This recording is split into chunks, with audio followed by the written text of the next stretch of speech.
Bismillah wassalatu wassalamu ala rasulillah. Abalungi abaliyo mwenna tuli ku nsonga z'amaka nno.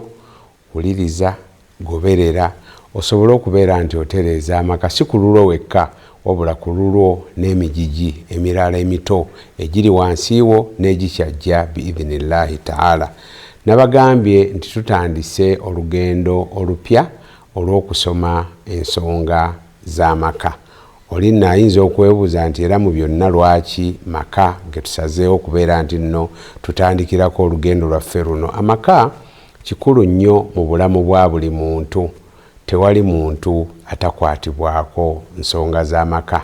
Zikwata nnyo ku bafumbo ababiri, taata ne maama, naye ate zikwatira ddala ne ku baana na buli yenna abali okumpi oba abalinako oluganda.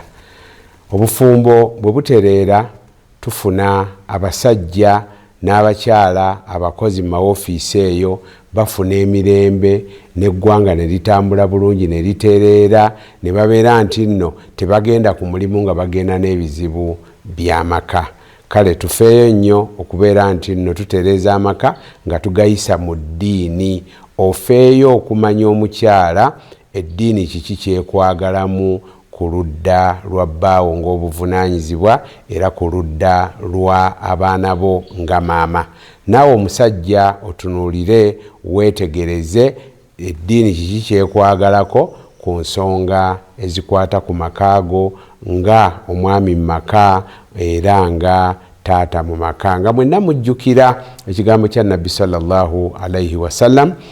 Nabbi sallallahu alaihi wasallam kye yagamba nti nno tewali muntu yenna, ma min abdi, tewali muddu yenna yasara'ihi llahu ra'iya, Allah gwakwasa buvunaanyizibwa ku bantu kababe batono oba bangi, yamutu yauma yamutu wa huwa ghashun li ra'iyatihi, omuntu oyo naafa olunaku lwalifa nga yakumpanya abantu Katonda bye yamukwasako obuvunaanyizibwa, illa harrama Allahu alaihi aljanna, okujjako ng'ejjana Katonda agifuula haramu ku ye. Kale ffe abaagala ejjana, nze naawe ali eyawuliriza, tugamba nti amaka gano lyerimu ku kkubo lyetusobola okubeera nti nno tunoonyezaamu ejjana nga tutuukiriza obuvunaanyizibwa bwaffe ne tulina kubutuukiriza nga tutegedde eddiini kiki kyetwagalamu.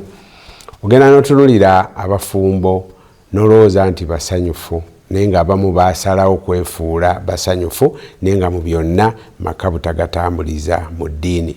Abafumbo bangi abatambula ne bagenda ku mikolo naye nga mu mmotoka okuva lwe bava waka paka we batuuka gye balaga teri ayogera na munne kubanga buli omu yakyawadda munne.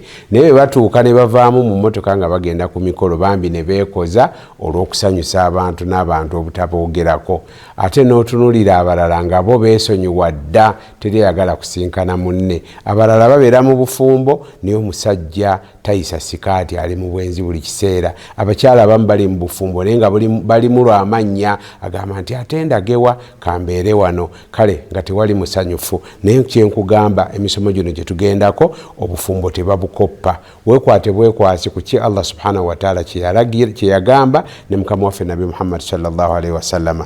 Njagala okufundikira n'ekyafaayo kya Umar ibn al-Khattabi, omu ku basigire ba Nabbi sallallahu alaihi wasallam. Obaka ngambe ti omusigire wa Nabbi sallallahu alaihi wasallam owokubiri yali omukambo omuzibu nga ne shaitani tekwata kkubo lyakutte. Nabbi sallallahu alaihi wasallam yagamba nti Umaru takwatangako kkubo ne shaitani n'erikwata. Shaitani bweraba nti Umaru ajja bw'ati ng'ekyusa ng'ekwata ekkubo eddala. Naye omusajja omu yajja okuloopa mukyala we wa Umar radiyallahu anhu ku makya, agenda okutuuka Umaru alagidde bamugulidde ayingidde, asanga Umaru mukyala wa amuwalabula. Omusajja yatuulamu katono n'asituka afuluma agende ng'alaba Umaru tajja kusobola muyamba nga naye ebibye biganye. Umaru n'amuyita n'amugamba kiki ggwe obadde ki? N'amugamba badde nze kunyamba nga mukyala wange antabukidde nga njagala kwebuuzaako naye kyensanzeewo ate ewange tekituukayo.